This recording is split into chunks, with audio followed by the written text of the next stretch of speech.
मार्गशीर्ष मास महात्म्य छठा अध्याय। ब्रह्मा ने कहा, हे प्रभु, मुझे सब कुछ ठीक ठीक बताओ। हे भगवान अच्युत, घंटी बजाने और चंदन लेप लगाने का क्या प्रभाव है, मुझे उसका फल बताओ। श्री भगवान ने कहा, हे देवाधिदेव, जो मनुष्य स्नान तथा पूजन के समय घंटी बजाता है, उसे प्राप्त होने वाले फल को सुनो। हजारों करोड़ वर्षों से, सैकड़ों करोड़ वर्षों से वह मेरी दुनिया में निवास करता है। दिव्य युवतियों के झुंड उसकी देखभाल करते हैं। चून की घंटी सभी संगीत वाद्य यंत्रों और सभी देवताओं के समान है, इसलिए व्यक्ति को घंटी बजाने के लिए हर संभव प्रयास करना चाहिए। समस्त वाद्य यंत्रों से सदृश घंटी मुझे सदैव प्रिय है। इसके उच्चारण से करोड़ों यज्ञों का पुण्य प्राप्त होता है। खासकर पूजा के समय हमेशा घंटियां बजानी चाहिए। हे पुत्र, घंटियों की ध्वनि से मैं सैकड़ों हजारों मनवंतरों तक सदैव प्रसन्न रहता हूँ। हे देवों के देव, मेरी पूजा हमेशा मनुष्यों को मोक्ष प्रदान करती है, यदि वह भेरी ड्रम और शंख की ध्वनि के साथ, घंटियों और मृदंग और शंख की ध्वनि के साथ, ओंकार प्रणव की ध्वनि के साथ हो। जहाँ मेरे सामने एक बजने वाली घंटी खड़ी है, जहाँ वैष्णव उसकी पूजा करते हैं, हे पुत्र, मुझे वहीं पर जानो। मैं उस व्यक्ति के पाप को दूर करता हूँ जो वैंत्य, गरुड़ या चक्र सुदर्शन की आकृति से चिन्हित घंटी लगाता है। यदि कोई मेरी पूजा के समय घंटी बजाता है तो उसके पाप नष्ट हो जाते हैं, भले ही वे सैकड़ों जन्मों के दौरान अर्जित किए गए हों। सोते समय मेरी पूजा में श्रद्धापूर्वक घंटी बजानी चाहिए। इसका फल करोड़ों गुना अधिक होता है। यदि भक्त गरुड़ पर विराजमान देवों के देव मुझ भगवान की पूजा करते हैं, शंख, कमल और लोहे की गदा के साथ साथ चक्र और श्री के साथ, वे तीर्थ, अन्य देवताओं के दर्शन, यज्ञ करना, पवित्र संस्कार करना, दान करना, धर्मार्थ उपहार और पालन करना क्या करेंगे? उपवास वे आवश्यक नहीं हैं। जो लोग कलयुग में गरुड़ पर विराजमान मेरी नारायण मूर्ति स्थापित करते हैं, वे मेरे क्षेत्र में जाते हैं और 1 करोड़ कल्प तक वहां रहते हैं। यदि कोई उस मूर्ति को मेरे सामने, महल में या घर में स्थापित करता है, तो हजारों करोड़ तीर्थ और देवता वहां खड़े होते हैं। जो धन्य है और 11वें दिन गरुड़ पर सवार मेरे रूप की पूजा करता है और रात को आदरपूर्वक गीत गाता और नृत्य करता है, वह अपने जटाओं को नरक से छुड़ा लेगा। मैं फिर से घंटी की महिमा का वर्णन करूंगा। सुनो, हे मेरे पुत्र, जहाँ मेरे नाम से अंकित घंटी सामने रखी जाती है और जहाँ विष्णु की मूर्ति की पूजा की जाती है, हे मेरे पुत्र, जान लो कि मैं वहाँ उपस्थित हूँ।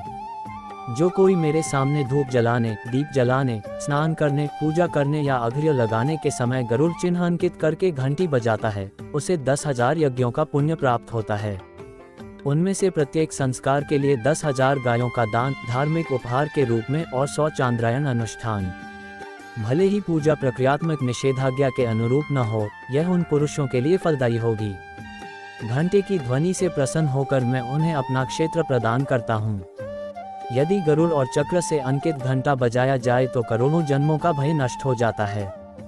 हे देवों के देव, जब मैं हर दिन गरुड़ अंकित घंटी देखता हूँ, तो मैं उस गरीब आदमी की तरह खुश हो जाता हूँ जिसे धन मिलता है। यदि कोई खंभे के ऊपर उत्कृष्ट चक्र अथवा मेरे प्रिय गरुड़ को स्थापित करता है, तो तीनों लोक उसके द्वारा स्थापित हो जाते हैं।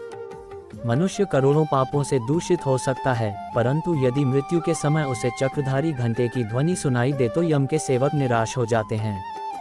हे पुत्र, घंटे की ध्वनि से सभी दोष और पाप नष्ट हो जाते हैं। देवता, रुद्र और पितर सभी एक उत्सव मनाते हुए समलैंगिक बन जाते हैं। भले ही गरुड़ और चक्र प्रतीक मौजूद न हो, मैं घंटी की ध्वनि के कारण भक्तों पर अपनी कृपा करता हूँ। इसके बारे में कोई संदेह नहीं है। यदि घर में गरुड़ अंकित घंटी हो तो उस घर में सर्प, अग्नि या बिजली का भय नहीं रहता। जिसके घर में मेरे सामने न घंटा हो और न शंख हो, वह भगवान का भक्त कैसे कहलाएगा? वह मेरा पसंदीदा कैसे हो सकता है? हे पुत्र, मैं तुझे चंदन के लेप का प्रभाव बताऊंगा। जब ये तैयार हो जाता है तो मुझे बेहद खुशी होती है। इसके बारे में कोई संदेह नहीं है।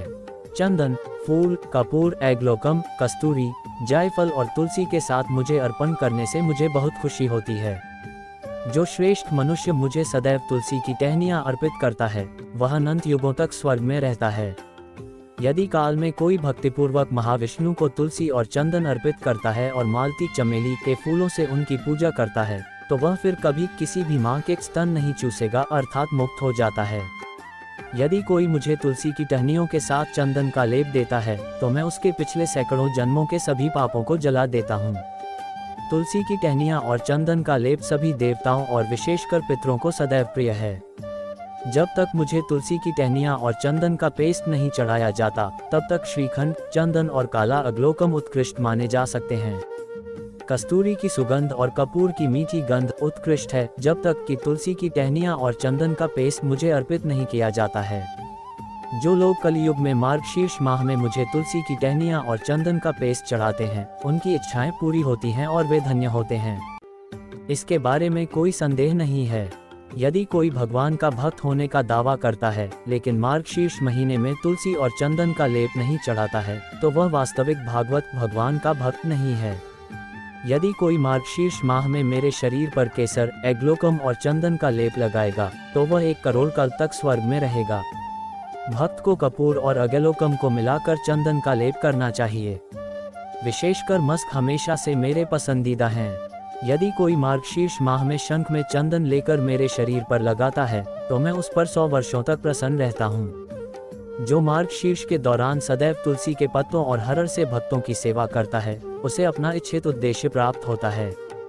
ये स्कंद पुराण के वैष्णव खंड के अंतर्गत है। नारायण भगवान की जय।